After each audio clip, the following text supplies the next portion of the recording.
Everyone in real estate talks about the same three things: interest rates, inventory, and employment. But what if I told you there are 5 hidden forces reshaping Southern California's real estate market right now? These are things most agents don't even mention, but they're already changing who can buy, where people want to live, and how much property is worth. I'll give you an example. A client of mine was ready to close on a house in Riverside until they got the insurance quote. Their premium had doubled, an extra $500 a month. That one number killed the deal. And that's exactly the kind of thing we're talking about today. The first big one: insurance. Major carriers like State Farm and Allstate have stopped issuing new homeowner policies in California. In recent years, 7 of California's 12 biggest homeowners insurance companies have paused or limited business in the state, citing growing risks due to climate change, the rising cost of doing business, and burdensome state regulations. Those market changes have driven up the cost of insurance for property owners and even renters, and many homeowners have had to turn to the California FAIR Plan, the bare-bones, high-cost fire insurance of last resort. Escalating wildfire risks and regulatory roadblocks. And the ripple effect has been massive. Premiums have surged 18 to 25% on average since 2021. That raises debt-to-income ratios and makes it harder for families to qualify for mortgages. And the impact is uneven. Wildfire-prone counties are suffering, while wealthier urban areas are more insulated. Under state law, insurance companies must get permission from the commissioner before raising rates. They submit applications justifying the rate increase they want. These 2 new tools will allow companies to use forward-looking so-called catastrophe modeling to predict future risk and factor in the cost of California-only reinsurance, basically insurance for insurers.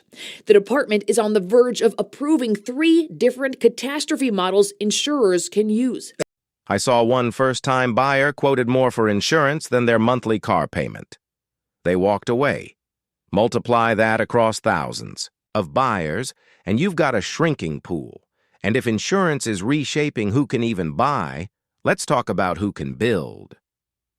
The second force is the ADU explosion, accessory dwelling units, or what most people call granny flats or backyard. California is experiencing a boom in accessory dwelling units, also known as ADUs. It could be a garage conversion, detached, or attached to a garage, and then we'll add 300 to 400 square feet to it, creating a 2-bedroom, 2-bath. I was surprised to learn that this was possible, to build 2 homes on a single square foot zoned parcel. That was in fact permitted by the city. I was surprised about the amount of demand. Since the first ADU bill was passed in 2016, allowing ADUs on single-family homes, the number of ADU permits has skyrocketed.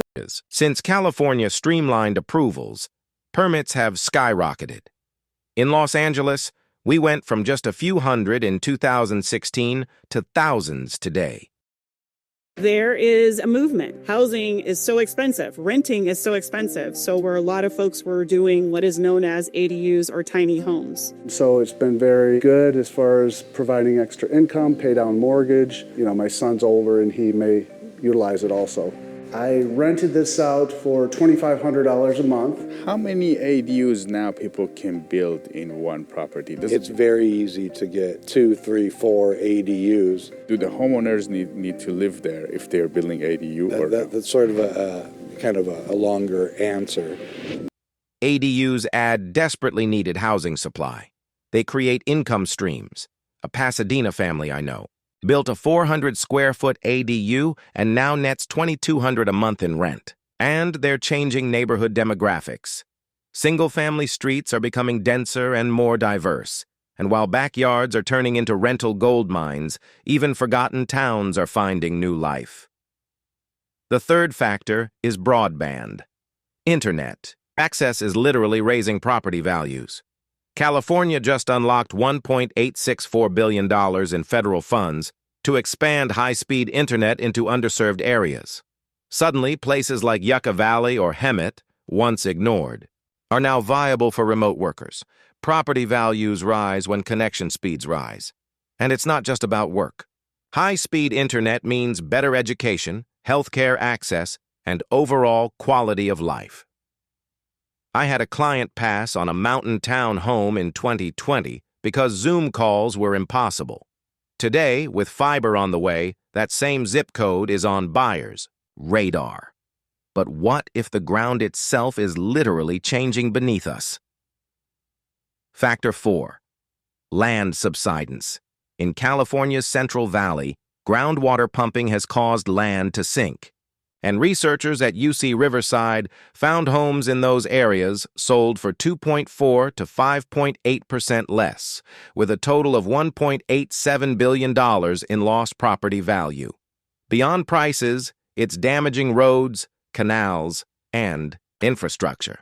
Now to the Southern California neighborhood facing an evacuation warning because of worsening landslides. Power has now been shut off to more homes. Our chief national correspondent Matt Gutman has the story. And while this isn't Southern California directly, lenders and insurers don't draw such neat lines. They use statewide risk models. That perception bleeds into our market too, and even as homes sink, global demand is rising. The fifth factor, foreign capital. Foreign buyers pumped $56 billion into U.S. homes last year, the first increase since 2017. And California? It captured 15% of that. Chinese buyers alone put in $13.4 billion, with 36% of their purchases happening here in California. I watched a San Gabriel Valley home sell all cash in 24 hours. Local buyers never stood a chance. That's foreign capital at work. They often buy in cash. They drive up competition and prices, and their preferences, like luxury homes in good school districts, shape what gets built. So what does all this mean for you? These 5 forces, insurance, ADUs, broadband, land subsidence, and foreign capital, are reshaping Southern California real estate in ways that go far beyond interest rates and inventory. If you're a buyer, seller, or investor, these are the hidden dynamics you can't afford to ignore. I've built an interactive dashboard where you can explore all the charts and maps, the links below. Subscribe here for more deep dives into the Southern California market. And if you're thinking about buying or selling, DM me directly. I'd love to help you navigate what's next.